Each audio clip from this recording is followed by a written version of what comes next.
One day, in a modest little town nestled along the winding banks of the Des Plaines River, the sun shone lazily over rows of clapboard houses and tidy picket fences. Life here moved at a gentle, unhurried pace. Children's laughter often floated on the breeze, mingling with the scent of freshly cut grass. The townsfolk knew each other's names, nodded warm greetings at corner bakeries, and exchanged neighborly news beneath century-old oak trees. People loved the annual fair by the riverside, and everyone trusted all, believing the worst things happened far away in the city, not in their calm slice of suburbia. But in the midst of this apparent serenity, an undercurrent of unease sometimes whispered on the wind, as though the river might be hiding secrets just beneath its placid surface. The community's sense of safety felt as sturdy as the old bridge that spanned the water, until of course, darkness quietly seeped in, disguised as laughter and painted smiles. Beneath the cheerful surface of paint and fabric, Gacy concealed a nightmare so profound that no one at those parties could possibly suspect. Every night, after the sound of celebration died away and the bright lights faded into darkness, he transformed. No longer was he the jolly clown entertaining children and earning the trust of parents who saw only kindness in his painted grin. He shed that mask as easily as he wiped away his makeup. In the stillness of early hours, behind closed doors, Gacy's true self emerged, a man haunted by urges he desperately hid from the daylight. While neighbors thought of him as generous and fun-loving, a reliable fixture of the community, he harbored cruel intentions, chillingly at odds with his public persona. There was a terrifying duality in every move he made. With chilling precision, he could shift from banter and friendly jokes to a predatory gaze that sent a silent terror through his unsuspecting victims. His smile, once a symbol of joy, twisted into something unrecognizable when no one else was watching. The clown suit, bright and playful in public, became a grotesque costume, hiding the remorseless eyes of a killer in the quiet privacy of his own home. Gacy meticulously planned each act, ensuring the horror he brought forth would leave no trace in daylight. He lured his victims under the pretense of safety and fun, only to reveal the monstrous truth lurking within. In those fragile moments when laughter faded into silence, his chilling transformation was complete. The entertainer became the executioner, and the mask of the clown concealed a cold-blooded murderer. As the months and years went by, Gacy quietly carved out a special place for himself in the heart of the community. The sight of his colorful clown suit became a beloved fixture at countless birthday parties and neighborhood gatherings. Parents would often breathe a sigh of relief when he arrived, feeling grateful that someone so seemingly warm-hearted and entertaining could devote his time to making children laugh. He had a talent for remembering names, and his easy banter won over even the shyest kids, coaxing giggles and delight from those who seldom smiled. Soon enough, invitations to Gacy's performances filled his weekends, and whispers of the Clown Man spread excitedly among the town's youngsters. They looked forward to his magic tricks, silly jokes, and the way he always seemed to know when someone needed cheering up. In the eyes of many, Gacy was not just an entertainer. He had become a cherished friend of the families he visited, admired for his generosity and involvement in community events. With each passing celebration, trust in him only deepened. He was viewed as almost part of the family, someone parents saw as a safe and uplifting influence for their children. The comfort and goodwill he cultivated masked any possibility in their minds that beneath the bold makeup lay someone profoundly different from the gentle, generous clown who brightened the town's happiest days. Yet, as the bright lights of each children's party faded, and families returned to their ordinary routines, shadows quietly crept through the town. After every celebration, it seemed, another young girl would vanish. Her absence was subtle at first: a missed phone call, an empty chair at the family dinner table, a bedroom untouched, waiting for laughter that never returned. Sometimes the missing girls were last seen smiling with friends, or walking home under the yellow glow of street lamps, never hinting at any danger. At first, these disappearances were whispered about in hushed voices at the market or church, shrugged off as runaways or summer flings gone wrong. Mothers exchanged worried glances, fathers lingered longer on the front porch at dusk, their eyes scanning the quiet streets for any sign of movement. Stories started to circulate among neighbors, innocent mumbles that perhaps the city was sending trouble their way, or that some dark fate prowled the riverbanks after sundown. No one thought to link the incidents together. Each case felt isolated, a heartbreak for just one family at a time. The town's sense of safety, forged through years of trust and tranquil predictability, was strong enough that people believed these tragedies simply belonged to someone else, somewhere else. So the rumors grew quietly, weaving through the community like a chill wind, never quite settling anywhere, yet ever present, as if the river itself whispered secrets in the night.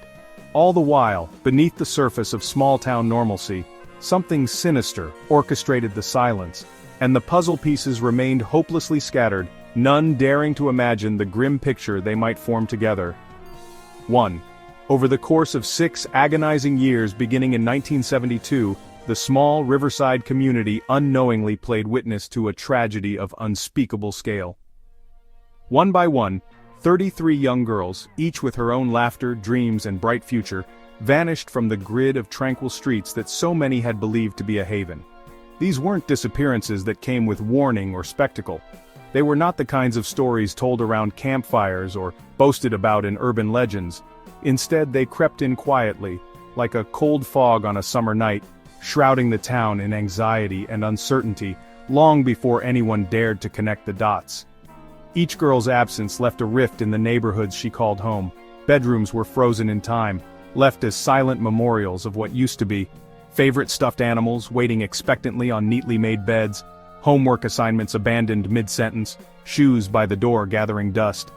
Families scoured rooms for clues, but the trail always ended in confusion and heartbreak. Friends left notes clinging to hope, and classmates signed yearbooks with bittersweet messages, some too young to really comprehend what it meant when someone simply stopped coming to school. The loss was unbearable, the not knowing, even worse. As the seasons passed, the community grew both closer and more distant at the same time. Parents forged unspoken bonds of mutual dread, always holding their children a little tighter in the evenings, and measuring every moment outside by the shifting light. Curfews grew strict and front porch lights burned later into the night. Still, no one could make sense of it. Sometimes a mother would pause while folding laundry and glance reflexively at a family photograph, as if expecting her daughter to step through the door at any moment. Fathers took to pacing the length of their lawns at dusk, casting wary glances at strangers and looking for threats in the mundane. Through all this, a single thread connected each of the vanished girls. A faint, shared memory, oddly overlooked at first. Before their disappearance, many had spent sunny afternoons at birthday parties or community picnics, captivated by the antics of a particular clown whose painted smile and bag of tricks brought joy to every gathering. He went by many names to the children: the silly clown, the joke man, the balloon wizard. In their eyes, he was a spark of color and laughter, someone who could transform a dreary day into a celebration just by showing up. For the parents and townsfolk, his presence meant a reprieve from worry. They saw only the cheerful veneer, the silly gags, the man who was never too busy to make a child laugh.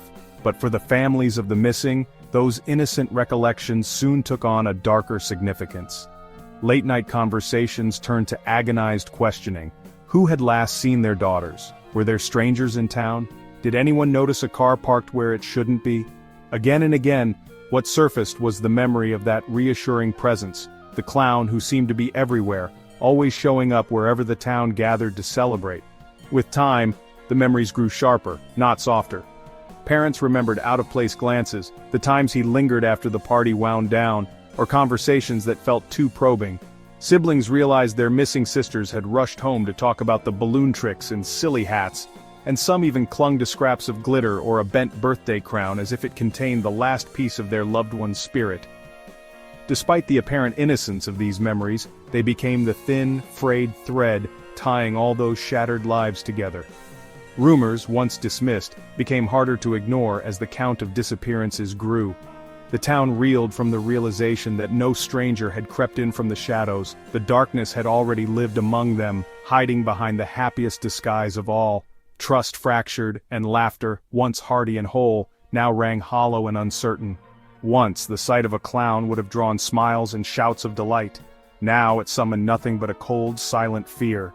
In the end, all that remained for the families of those 33 girls were fragile recollections, birthday snapshots, old party invitations, and a single, persistent image, the painted face of a clown spinning in the sunlight, smiling as he waved goodbye. The line between innocence and dread blurred irreparably, and the small riverside community would never again view laughter through the same lens. After years of unanswered questions and tireless pursuit, The case that had haunted the quiet river town began to unravel on a relentlessly cold morning. Layered in heavy coats against a biting wind, the police gathered in hushed coordination just before sunrise, their hearts pounding beneath badges more weighted than usual. The air itself seemed taut with anxiety. Each officer felt the charge of something inevitable looming just beyond reach. Their breath came out in clouds as they advanced through the deserted streets, eyes shifting warily toward the modest white house at the end of a residential lane, the address that had, at last, merged suspicion with dread. They had reached this house through months of gathering evidence, inconsistent stories, odd patterns, looks exchanged in the shadows at community events, and the quiet overlap between missing girls and the presence of one man with a painted smile. Small reports from neighbors, disturbances reported late at night, strange odors, glimpses of suspicious behavior had trickled in, never quite enough alone. But for the investigators, a mosaic had gradually taken shape, a chilling portrait of duplicity and darkness beneath normalcy. Finally, what had begun as scattered clues and anxious whispers had become solid enough to demand action. Warrants were secured, the town held its breath. The heavy tread of boots across the icy sidewalk marked the moment fear gave way to purpose. Off-duty officers joined their colleagues, some personally invested because they knew the families broken by recent years. The day's sky was a dismal gray, oppressive, as if mimicking the pall cast over the entire investigation. Each officer was haunted by mounting doubts, and a gnawing sensation that what awaited them inside might be something far more terrible than any of them imagined. Arriving at the door, the lead detective paused, exchanging a look with his team, a silent communication of grim determination. The handle felt icy beneath his fingers. Even now, at the edge of the truth, the hope of an innocent explanation gnawed at some. But doors were knocked upon, voices called out, and after a tense negotiation heavy with suspicion, the investigation entered its defining moment. Inside Gacy's home, shadows seemed to clutch every corner. The air was oddly stale, a sharp chemical tang barely masked by candles and air fresheners. Quick professional glances swept over family photos, clown memorabilia, tidy furniture, ordinary elements that felt irreparably stained by an unspoken evil. The officer's tension was palpable. Every sound, the creak of a floorboard, the hollow echo in an empty room, rang with ominous implication. They started their search systematically, splitting into pairs and moving through the darkened halls, their flashlights cutting across closed doors and bare walls. Each step echoed the weight of responsibility, knowing that they might soon put a name or many names to the countless heartbreaks that had gripped the community. Among the younger officers, nervous sweat beaded at the edges of brows. Veterans of the force steadied themselves, reminding their team of discretion and procedure. But each was unavoidably affected. The sense of history being written in those moments bore down heavily. Drawers were flipped open, closets searched, basement stairs descended with a reluctant bravery no academy could teach. The police encountered subtle reminders of Gacy's public persona at every turn. Framed photos showed him arm in arm with townsfolk. Party hats, clown shoes, and even makeup sponges cluttered shelves. There was something perversely theatrical about it all, outward innocence, inward horror. The deeper they pressed into the house, the more the tension rose, stoked by subtle inconsistencies, a faint smell creeping up through the vents, odd stains where none should be, floorboards that didn't sound quite right. Then, a pivotal discovery, a locked crawl space beneath the house, concealed by boxes and battered furniture. It took several tries to pry it open, every second soaked in anxiety. When the heavy cover finally gave way, a cold, damp air spilled out, a physical sigh from the earth below. Flashlights flickered as officers peered into the darkness. The silence inside was thick with unspeakable secrets. The cruel reality, lurking for so long in rumor and dread, was about to surface. The first evidence was sensory, an overpowering odor so powerful it drove a few officers stumbling back up for air. But despite the fear, despite the knowledge that tragedy was about to become undeniable, those left pressed on. Bit by bit, those labyrinthine recesses beneath the house began to yield their truths.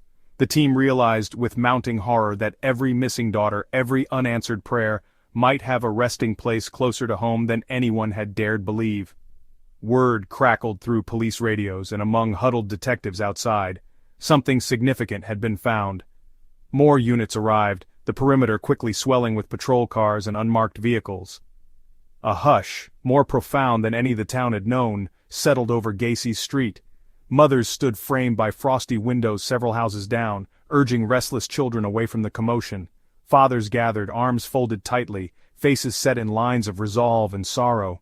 The news, what little could be shared, trickled out in broken sentences, and a shivering disbelief swept the sleepy river town. Inside, the gravity of the day's find pressed on the officers. Files were opened, evidence documented with meticulous care. Every item, every scrap of fabric or bit of paper was touched with a reverence earned through years of agony and hope. In another room, senior investigators began preparing statements, knowing that their words would break the hearts of dozens of families, but would also, at last, shine a blinding light on what had happened. Outside, a cold wind swept the stoops and porches, and the town that once trusted in laughter and painted faces understood that life would never be the same. The unmasking of Gacy's home, its transformation from stage to crime scene, reverberated through every household that day, sealing a chapter of grief and setting in motion a reckoning that would echo for years to come. Beneath the deceptively harmless floorboards, a terrible truth began to surface, one that would shatter even the hardest and most experienced among the investigators. The unassuming house, with its faded white siding and carefully trimmed hedges, had always appeared so ordinary from the outside, but as the police peeled back the first layers of musty carpet and creaking boards in the crawl space, a horror unlike any they'd ever known revealed itself. Moving cautiously in the dim light, the officers' flashlights swept across the cramped, low-ceilinged expanse beneath the house. The air down there was heavy with a suffocating, unnatural odor, thick and metallic. It hit them like a physical force, making a few gag and others clamp handkerchiefs over their mouths and noses.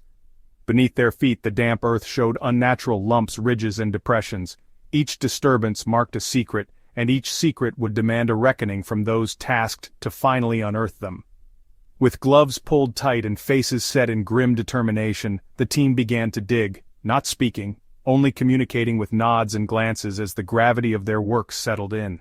The first hint of the unimaginable came in the form of a tattered scrap of fabric, half buried in mud, its pattern almost erased by time and soil. A little deeper, the edge of what looked to be bone protruded, pale and grotesque against the dark earth. As more officers gathered around, hush fell. Even the most veteran among them could feel the chill of dread prickling at the base of their necks. One by one, the dreadful discoveries came. What they uncovered way down there was not only the physical remains of 26 individuals, but also the destruction of countless assumptions about safety, home, and the true darkness that could hide behind the ordinary.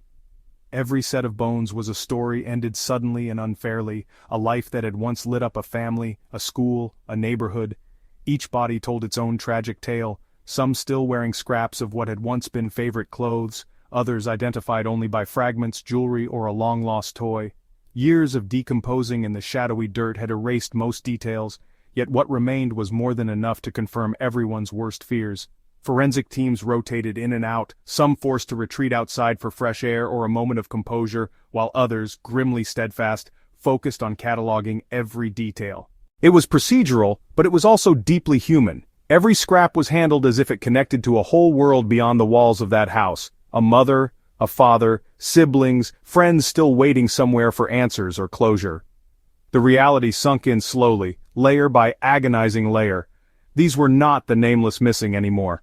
As the team worked, silent tears streaked down more than one face, and the shock of horror soon gave way to a burning resolve to do right by the lost. No one had been prepared for the scale of the atrocity. 26 bodies hidden in plain sight, shielded from justice by nothing more than wooden planks and the world's refusal to look too closely.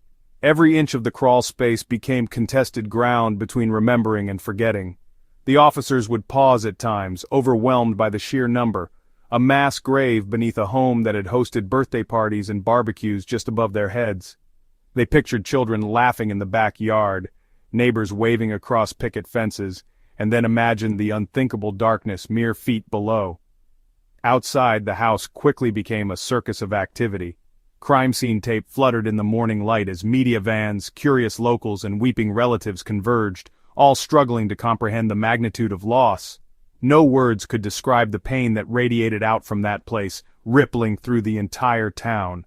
The discovery made clear that the evil they'd been searching for had not just touched the town. It had extinguished dozens of lives right at its heart. As the last of the remains were documented, investigators were left changed forever.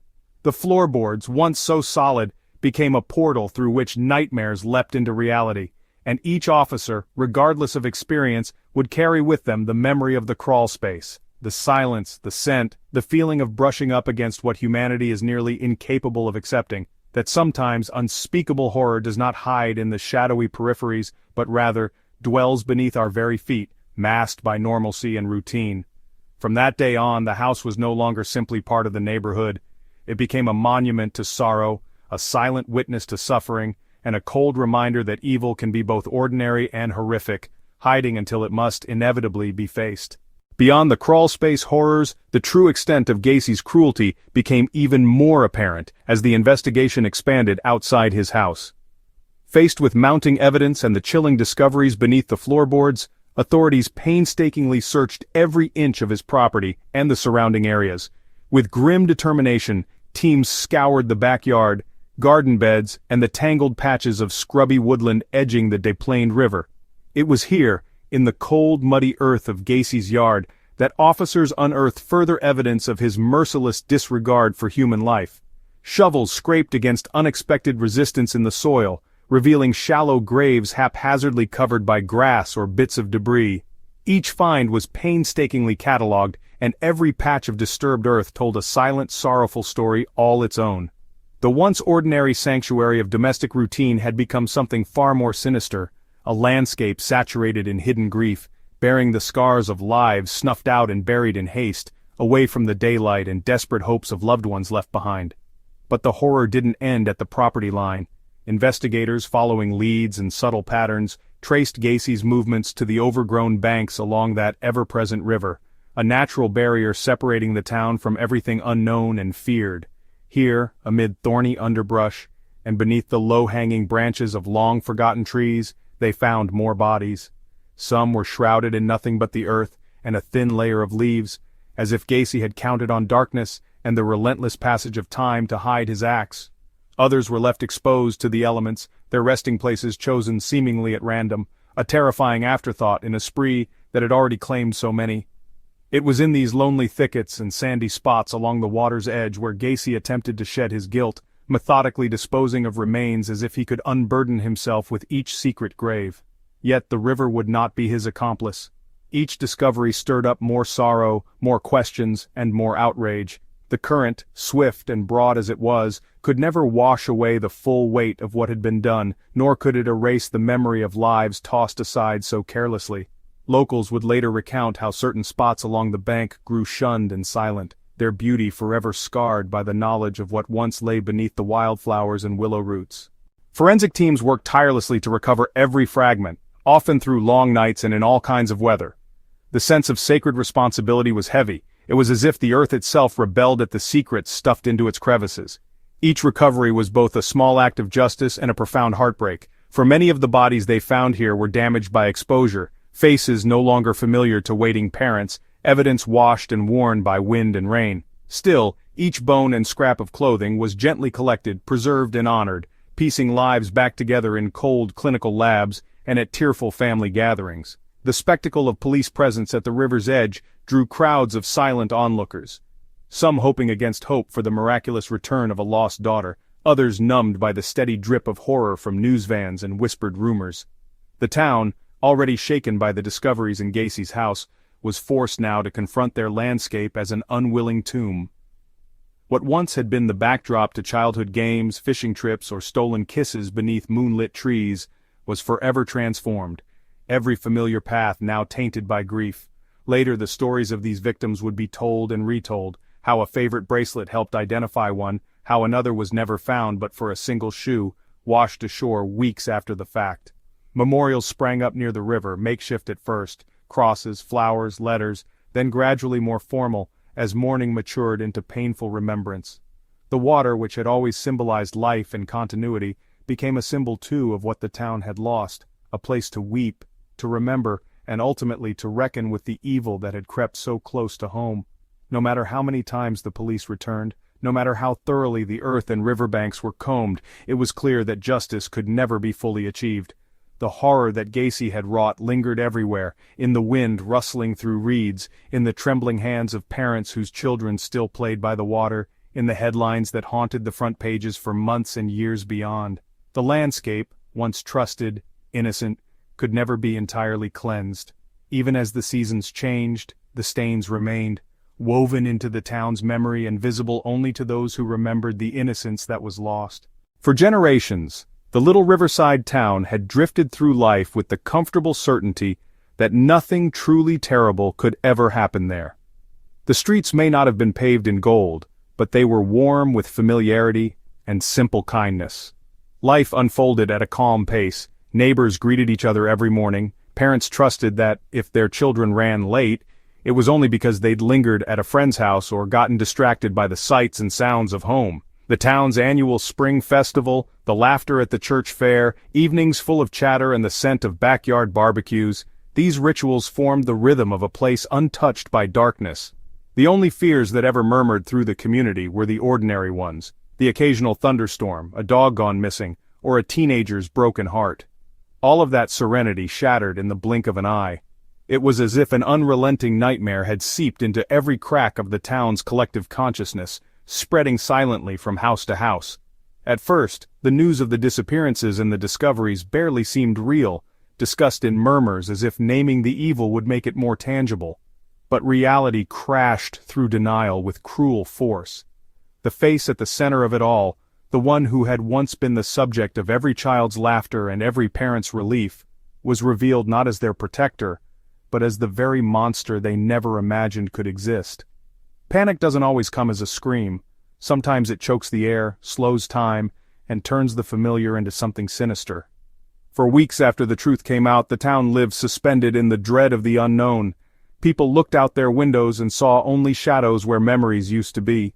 Mothers clutched their children tighter. Fathers patrolled their porches long after midnight. The stores on Main Street felt cavernous and strange. Shopkeepers traded worried glances. Conversations stopped abruptly as if everyone was terrified of voicing their worst fears. The shock that someone so beloved could commit acts so unspeakable left even the oldest residents grappling with a betrayal deeper than words. Many remembered the smiling man in his clown makeup, the bright colors of his costume stained forever in their minds by the horror now attached to them. Children, once eager to rush across the lawn for a balloon or a magic trick, recoiled in fear, the innocence of their laughter replaced with nightmares replaying behind frightened eyes. Rumors and guilt spread like wildfire. People questioned themselves relentlessly, wondering whether they had missed something, doubting the strength of their own intuitions. Some replayed every past encounter with the man who had fooled them all, scrutinizing each word and gesture for hidden threats they hadn't seen at the time. Others stared at family photo albums or birthday party invitations, searching for clues or explanations, only to find the same joyful expressions of trust that had been so meticulously betrayed. As weeks turned into months, the atmosphere of the town changed irreversibly. The river, once a symbol of peace and life, now felt ominous, its babbling current a constant reminder of what had been hidden just beneath the surface. The old bridge, a gathering spot for sweethearts and summer fishermen, began to draw only silence and the occasional bouquet left in memory of the lost. Streets that had echoed with unreserved laughter became solemn, punctuated by the soft weeping of those in mourning, or the anxious questions of children too young to understand but old enough to sense the dread in every adult's gaze. The pain wasn't just in the missing faces, it was in the trust that had evaporated overnight. Parents could no longer send their children out to play unsupervised. Teachers struggled to find words for empty desks and grieving classmates. Places that once promised safety, a neighbor's yard, a friendly gathering, a clown's performance at a school fair, were now layered with suspicion and sorrow. The town's annual celebrations continued out of habit, but every smile seemed tinged with hesitation, every hug weighted by memory. Local leaders did their best to comfort and reassure, organizing vigils and community meetings, but even their words seemed inadequate in the face of such pervasive fear and betrayal. Counselors volunteered their services for free, while churches opened their doors for those seeking solace or answers. Yet beneath these outward efforts, an unspoken understanding took hold. The old innocence was gone. No speech, no gathering, no ritual could restore the blind trust that had once defined the town's character. Stories began to circulate, ones that would have sounded unbelievable before, but now were accepted as part of the new, grim reality. Some said the town itself was cursed, that too much trust could breed monsters. Others simply withdrew from community life altogether, closing their doors and their hearts in the hope that isolation could act as a shield. Children grew up with bedtime warnings shaped not by fairy tales, but by the true story of deception and loss that had unfolded in the very streets they walked. The terror inflicted didn't fade with arrests or with headlines receding from the news. It morphed into a lingering anxiety, a question mark that hung over every act of kindness and every new face to enter the community. The realization that the personification of joy and lighthearted humor could mask unspeakable darkness left wounds that would take generations to heal. Even as families tried to move on, the ghost of the smiling clown haunted every celebration, every reunion, every attempt to reclaim normal life. The town, once proud of its warmth and openness, came to understand a hard lesson. Evil does not always arrive as a shadow in the night or a stranger in the dark. Sometimes it wears the most trusted face, hides behind the brightest smile, and waits for the moment when no one is looking. That knowledge, more than any headline or rumor or tragedy, settled deep into the bones of the community, a silent contract that changed them forever. For weeks following their grim discovery beneath Gacy's crawlspace, the police force in the small town transformed into a relentless investigative machine. No scrap of evidence, no fleeting memory, and no vague tip was dismissed. With each sunrise, new teams would assemble at the precinct, fueled by a gnawing sense of urgency and an unspoken loyalty to the families who waited, breath held, for any news.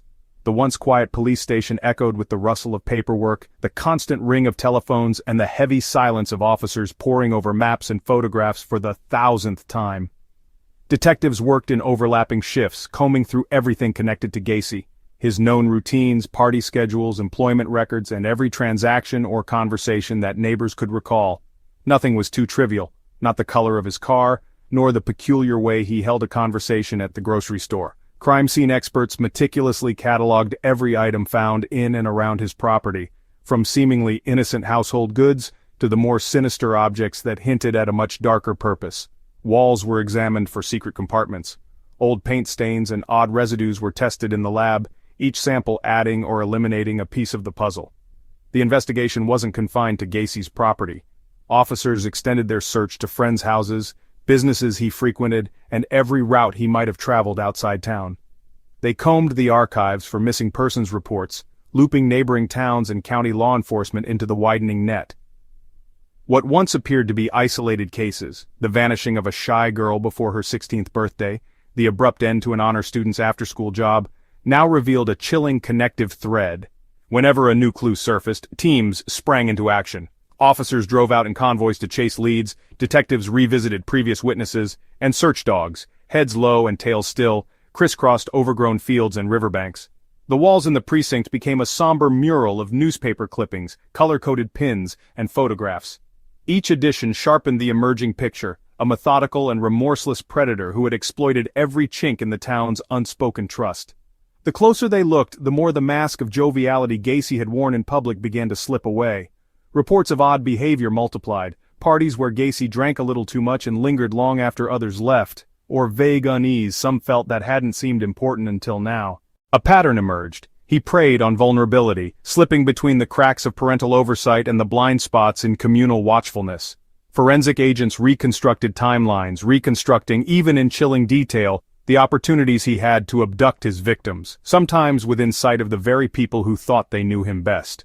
Some officers, accustomed to neat, open and shut cases, found themselves shaken by the complexity and sheer audacity of what Gacy had managed. Every new discovery not only filled in a piece of his profile but also cast a harder, starker light on the systems and attitudes that, for years, had allowed him to move unchecked. The detective's notes grew longer and more desperate as the horror at the scale of his manipulations set in. Family interviews, once perfunctory and hopeful, became sessions of deep empathy and shared pain, the officers determined to bring back every trace of the missing, if not in person, at least with answers. At night, the precinct took on a different atmosphere. Coffee cooled in forgotten cups as teams compared notes. Some officers retreated for moments outside, needing air and distance from what felt like an endless well of darkness. Others buried themselves in logbooks and evidence, unwilling to leave even a single question unasked. The emotional cost was immense. Many investigators were themselves parents, neighbors, friends of the victims' families. In due course, the investigation began to reveal the full horror. Previously unsolved cases of disappearance not only in their town but in nearby counties and even further afield, now converged with Gacy's known timeline. The boundaries of his crimes exceeded everyone's worst fears. Through hours of relentless pursuit, computer modeling, and intuition honed by tragedy, the police synthesized all available data into a chillingly complete portrait. Gacy had led a double life almost unparalleled in its deceit and cruelty, a trusted entertainer by day, a calculating predator by night. Yet as the grim mosaic came together, the officers found their resolve only deepening. Every new answer brought new questions, and every solved riddle revealed another knot to untangle.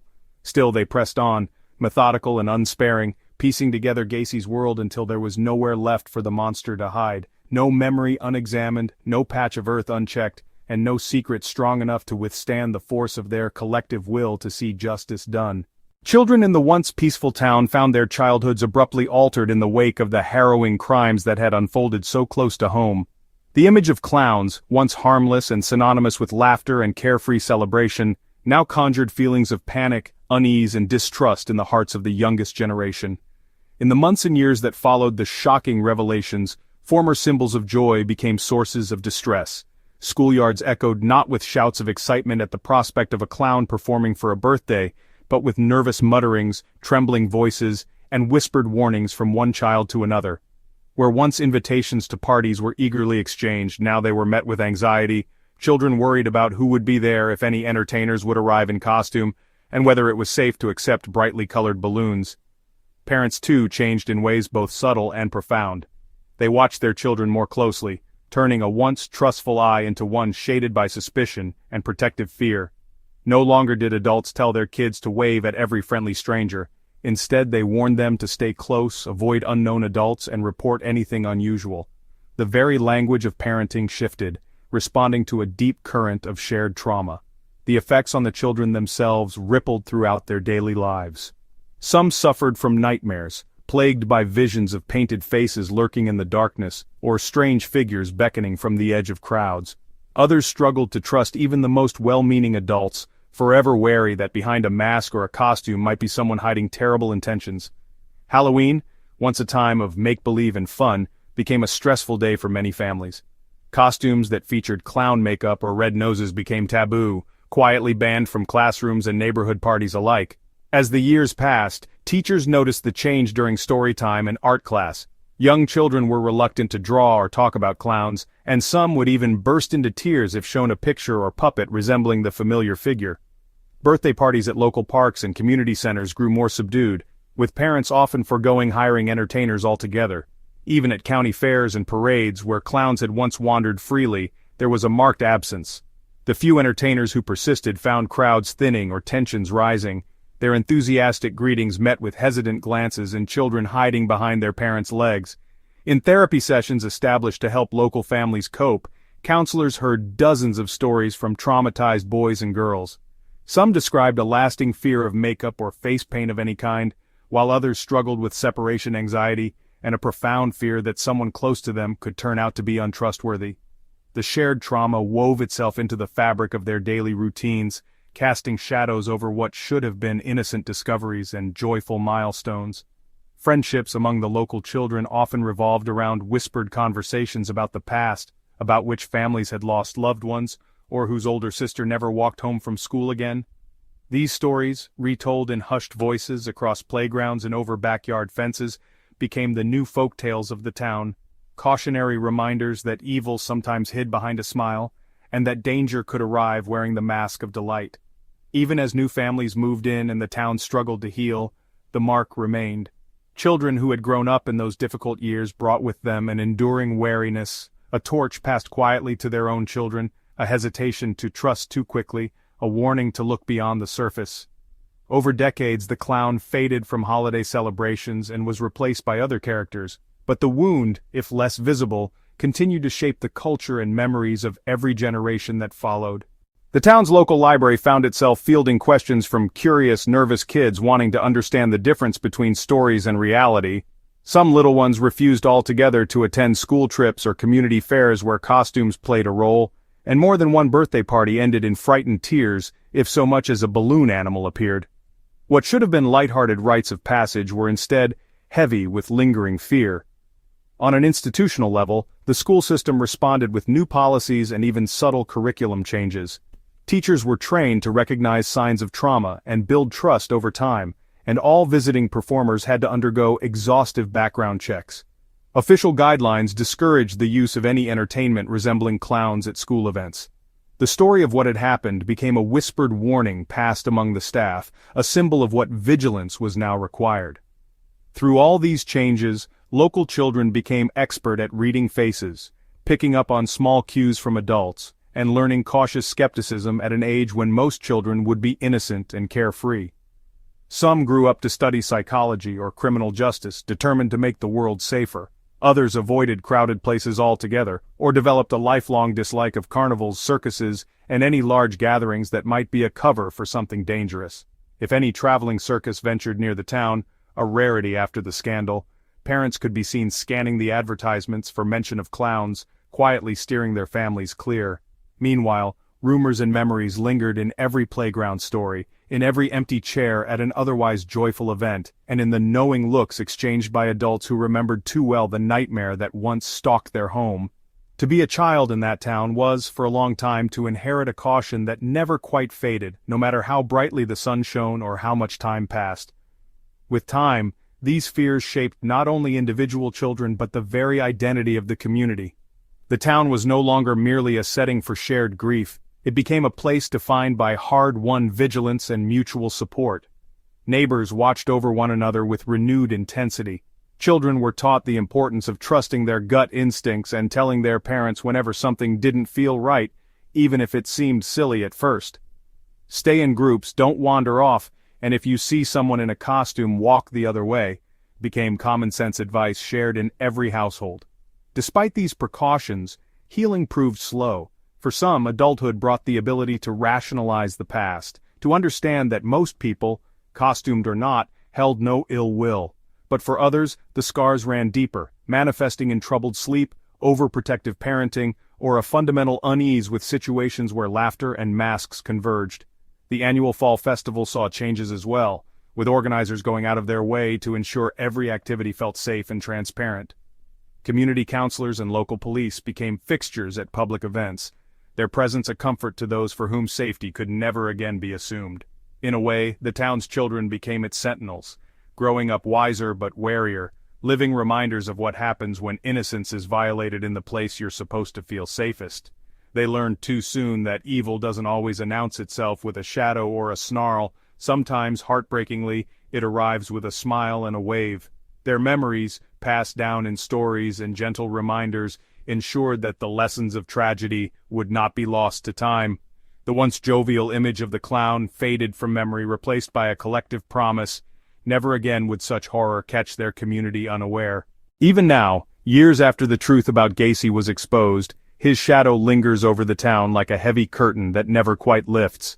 The clown costume, once a symbol of pure childhood joy and innocent fun, is now forever marked by the darkness of his crimes. In this community, what used to bring forth delighted laughter at birthday parties and parades is now an image that sends a chill down even the bravest spine. For generations, clowns stood for celebration, magic, and community togetherness. Parents would plan their children's parties with a cheerful entertainer in mind. Kids would eagerly wait for the moment when the bright colors and balloon animals signaled the start of festivities. But after Gacy, all of those associations changed. Those oversized shoes, those painted grins, they now carry reminders of betrayal. Each appearance of a clown rekindles past wounds and harrowing questions. Even newcomers to the town feel the tension when talk turns to party entertainers, and more than a few parents quietly steer celebrations in a new direction, trading laughter-filled performances for smaller, safer gatherings. The effect is not just on those who lived through the nightmare. Stories are retold at kitchen tables, in school hallways, and during late-night porch conversations. From the youngest children, who've only heard whispers and warnings about not trusting costumed strangers, to the oldest residents who remember all too well the sight of police tape and flashing lights near Gacy's house, the impact is felt everywhere. Over time, even the traditions of Halloween, carnival days, and local fairs were quietly revised. Clown booths at the community center were replaced by puppet shows or musical acts, and balloons lost their cheerful overtones, becoming silent reminders of when everyone's sense of security shattered. But perhaps the most lasting lesson Gacy left goes beyond the image of the clown. It's the realization, carved deep into collective memory, that horror can hide behind any mask. The town now exists in a careful balance, between hope and wariness, kindness and caution. People learn to prize their instincts, to look beyond appearances, and to teach their children that trust must be earned, not simply given. Every warm smile or well-meaning neighbor is now seen through the lens of what happened, colored by a determination to never let darkness hide in plain sight again. Some say that this loss of innocence is too high a price, that something essential about joy and togetherness disappeared with Gacy's exposure. Others quietly insist that the vigilance was overdue, that the world was never as safe as it seemed. Town council meetings still echo with debates about community events, safety measures, and the best ways to nurture resilience in the face of lingering fear. The local library houses a collection of books and memoirs about the era, not as a celebration of horror, but as a resource for collective healing and for passing down the truth to future generations.